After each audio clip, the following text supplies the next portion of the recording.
Hello students, in this video we are going to start with the first chapter of class 12th history, that is bricks, beads and bones। तो सबसे पहले मुझे ये बता दीजिए कि bricks, beads and bones में literary device कौन सा है। ठीक है, फिर हम चैप्टर की शुरुआत करते हैं। The Harappan civilisation. सिविलाइजेशन का क्या मतलब होता है? पहले भी तो अर्ली मैन रहते थे, तो सिविलाइजेशन को हम इतनी इम्पोर्टेंस क्यों देते हैं, और ख़ासकर हड़प्पन सिविलाइजेशन यानी कि जिसे हम इंडस वैली सिविलाइजेशन भी कहते हैं। और क्या आप मुझे बता सकते हैं कि हड़प्पन सिविलाइजेशन को इंडस वैली सिविलाइजेशन नाम किसने दिया था? ठीक है, तो हड़प्पन सिविलाइजेशन यानी कि इंडस वैली सिविलाइजेशन को ही हम इतनी इम्पोर्टेंस क्यों देते हैं? So Harappa is a name of place, it is currently in Pakistan. ठीक है, तो सिविलाइजेशन का क्या मतलब होता है?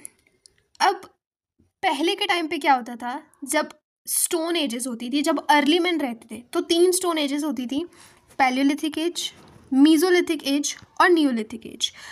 पैलियोलिथिक ओल्ड, मीजो मिडल और नियो यानी कि न्यू स्टोन एज। ठीक है, पैलियोलिथिक एज में कोई भी सेटलमेंट नहीं होती थी, वो एक जगह से दूसरी जगह जाते थे, जहाँ पे उनको खाना मिलता था वहाँ पे रहते थे। ठीक है, फायर डिस्कवर हो चुकी थी पैलियोलिथिक एज में ही। मीजोलिथिक एज में सेमी सेटलमेंट्स होती थी, लेकिन नियोलिथिक एज में जब आपका व्हील डिस्कवर हो गया, पॉटरी डिस्कवर हो गई, बहुत ही अच्छे अच्छे एडवांस्ड टूल्स यूज़ किए जाने लगे, तब नियोलिथिक एज आई। यानी कि नदी के किनारे वो लोग एक जगह पे रहते थे, अपनी सेटलमेंट बनाते थे, वहाँ पे फार्मिंग करते थे और वहीं पे रहते थे। लेकिन ये तो स्टोन एज की बात हो गई। सिविलाइजेशन का क्या मतलब होता है? सिविलाइजेशन का ये मतलब होता है कि जब एक ग्रुप ऑफ पीपल एक साथ रह करके अपनी एक कम्युनिटी बना लें, अपने सेट ऑफ रूल्स बना लें, अपने एक वे ऑफ लिविंग बना लें कि पूरी, और एक सोसाइटी बना लें ऑल इन ऑल। ठीक है, एक उनकी एक सोसाइटी फॉर्म हो जाए। जैसे हम सब क्या है, हम एक सोसाइटी में रह रहे हैं। ठीक है, तो हम भी एक सिविलाइजेशन है। तो ऐसे ही माना जाता है कि ठीक है, ये भी एक सिविलाइजेशन है जो जिसकी शुरुआत तो पता है बट अंत नहीं पता। कैसे ख़त्म हुई, नो वन नोज। अलग अलग प्रिडिक्शंस हैं कि शायद अर्थक्वेक आया होगा, शायद कोई नेचुरल क्लैमिटी आई होगी, या फिर आर्यंस आए और इन्हें मार दिया और वो राज करने लगे, जो कि वो भी पूरी तरीके से सच नहीं है।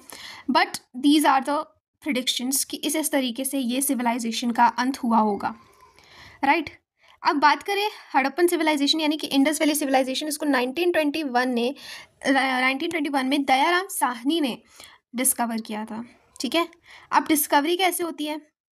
सो आर्कियोलॉजिकल एक्सकेवेशंस होते हैं। What are archaeological excavations?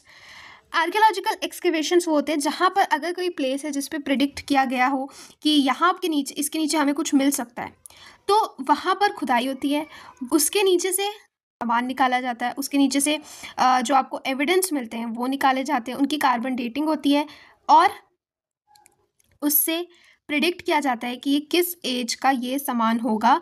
और अगर बहुत से एविडेंस मिल गए जैसे कि इसमें मिला, तो ये उस टाइम पे एक सिविलाइजेशन रही होगी, हमने ये प्रिडिक्ट कर लिया।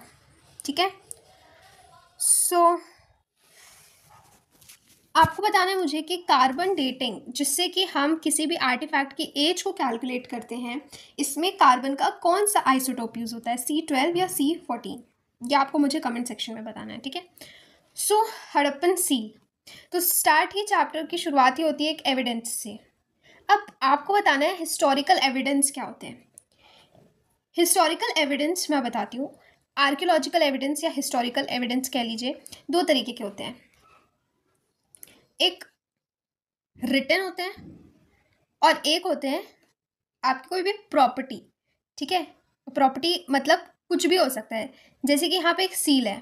ठीक है, ये भी एक हिस्टोरिकल एविडेंस है, लेकिन इस पे जो लिखा हुआ है, जो इनकी स्क्रिप्ट है, दैट इज अनडेसिफर्ड। यानी कि ये एक ऐसी स्क्रिप्ट है जो अभी भी आर्कियोलॉजिस्ट इसे डिस्कवर नहीं कर पाए, इसे डेसिफर नहीं कर पाए, मतलब इसे समझ नहीं पाए कि ये लिखा क्या है। क्योंकि ये ऐसे लिखते हैं, जैसे हम लोग ऐसे ऐसे लिखते हैं, इधर से इधर, इधर से इधर, इधर से इधर, बट ये लोग ऐसे लिखते हैं, इधर से इधर, फिर इधर से इधर, फिर इधर से इधर। So it's quite difficult to understand.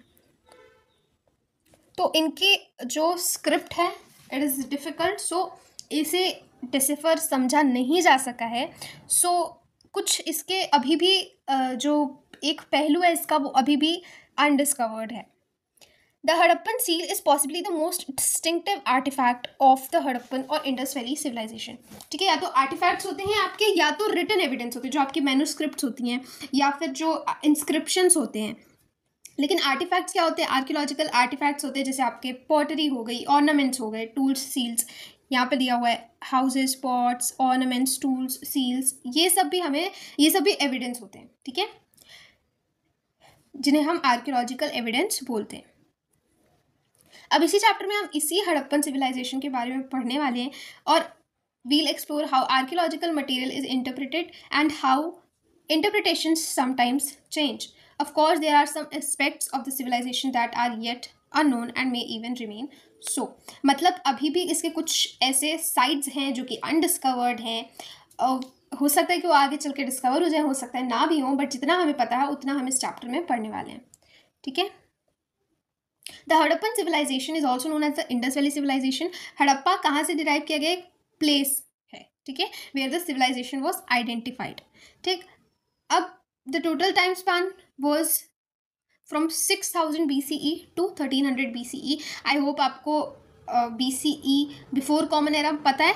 BC मतलब before Christ, AD anno domini. मतलब आप 12th में आ चुके हैं, आपको इतना बेसिक नॉलेज होगा टाइम का कि क्यों यहाँ पे टाइम पीछे से आगे जाता है, मतलब क्यों 6000 ज़्यादा है 1300 कम है। आई होप इतना क्लियर होगा, क्योंकि उल्टा टाइम चलता है। मतलब जीसस क्राइस्ट की बर्थ के 6000 ईयर्स पहले और 1300 ईयर्स पहले, तो ऑब्वियसली टाइम जो है वो कम होगा। ठीक है, the early phase termed as early Harappan, जो कि 6000 BCE मतलब बिफोर कॉमन एरा टू 2600 BCE तक था, is formative phase of the civilization, जब वो सिविलाइजेशन बन रही थी, डेवलपिंग स्टेज पे थी।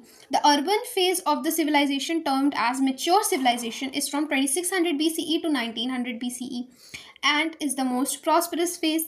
The decline of the civilization कब शुरू होता है? 1900 BCE to 1300 BCE and that is known as late Harappan stage. तो हम इसे 3 पार्ट्स में डिवाइड करते हैं। अब the distinctive Harappan pottery bricks, baked and unbaked, seals, weights, beads, copper, bronze articles belonging to the Harappan civilization have been found in the region as part as Afghanistan, Baluchistan, Sindh, Punjab provinces of Pakistan and the Indian states of Jammu and Kashmir, Punjab, Haryana, Rajasthan, Uttar Pradesh, Gujarat and Maharashtra।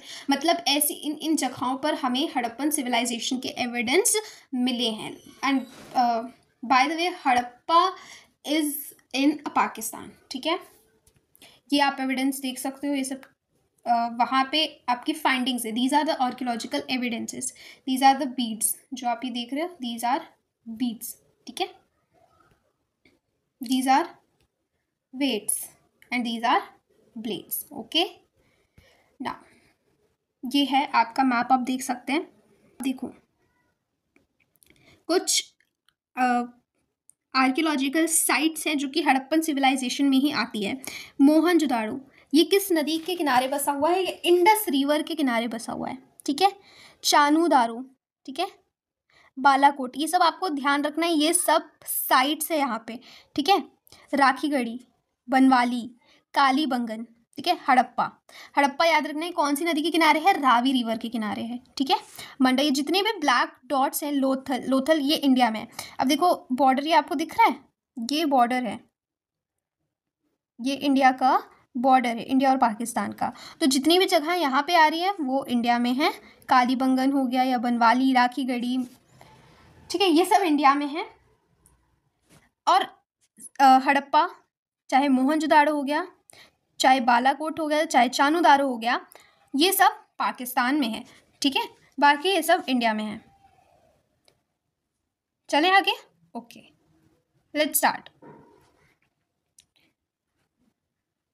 There were several archaeological cultures in the region prior to the mature Harappan. These cultures were associated with distinctive pottery, evidence of agriculture and pastoralism. Pastoralism मतलब यही कि आप जो है उसको पेट कर रहे हो, किसी एनिमल को पेट कर रहे हो। ठीक है, and some crafts. Settlements were generally small. There were virtually no large buildings. The recent archaeological evidence also indicate the emergence of Harappan culture from early farming communities dated around 7000 BCE।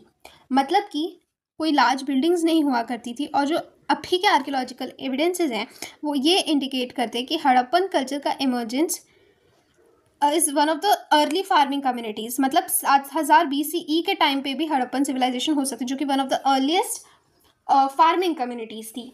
The urban phase यानी कि जो mature phase है was consequent result of the gradual transformation and internal development of the civilization. Obviously पहले क्या थी, formative थी यानी कि बन रही थी, डेवलप हो रही थी, और mature phase is the result of that internal development and transformation.